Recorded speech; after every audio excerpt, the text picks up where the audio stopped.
తెలుగులో top dancer అంటే చెప్పడం కష్టమే. ఎన్టీఆర్, అల్లు అర్జున్, రామ్ చరణ్ ఎవరికి వాళ్ళే తమదైన స్టైల్లో ఎరగదీసేస్తారు. బన్నీకి స్టైలిష్ యాక్టర్ తో పాటు మంచి డాన్సర్ అనే పేరుంది.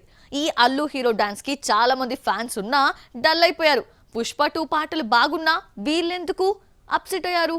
What's the story? Allu Arjun acting కంటే డాన్సే ఇష్టపడే అభిమానులున్నారు. పుష్ప 2 మాస్ మూవీ కావడంతో అదిరిపోయే మాస్ సాంగ్స్ ఉంటాయని, బన్నీ రెచ్చిపోతాడని అందరూ ఊహించారు. సినిమా నుంచి ఇప్పటి వరకు 4 పాటలొస్తే ఫస్ట్ సింగిల్ సోలో సాంగ్ లో తప్ప మిగతా 3 పాటల్లో బన్నీని heroine Rashmika, item girl Sreeleela dominate చేసేశారు. శ్రీలీల సాంగ్ ఉందంటే ఎవరినైనా డామినేట్ చేసేస్తుంది. అయితే పుష్ప 2 నుంచి వచ్చిన ఐటమ్ సాంగ్ లో సింగిల్ స్టెప్ తప్ప మరొకటి చూపించలేదు. రిలీజ్ చేసిన స్టెప్ ఒక్కటే అయినా అందులోనూ పర్ఫెక్షనిజం చూపించింది శ్రీలీల. సినిమా రిలీజ్ అయితే కానీ పాటలో ఎవరి డాన్స్ హైలైట్ అయిందో తెలీదు. తెలుగులో డాన్స్ అంటే అందరూ శ్రీలీల గురించే మాట్లాడుకుంటున్నారు.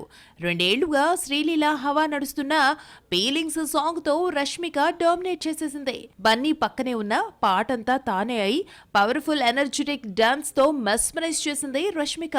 రష్మిక చాలా సినిమాలు చేసిన ఫీలింగ్స్ సాంగ్ తో అందరి దృష్టి ఈ అమ్మడి డాన్స్ పై పడింది. పుష్పలో సామి సాంగ్ లో హుక్ స్టెప్ తో పాటను పాపులర్ చేసింది. శ్రీవల్లి రోల్ హోమ్లీగా సాగిన పాటల దగ్గరకొచ్చేసరికి అందాల విందు చేస్తోంది రష్మిక. తెలుగు హీరోయిన్స్ లో రష్మిక కూడా మంచి డాన్సరే.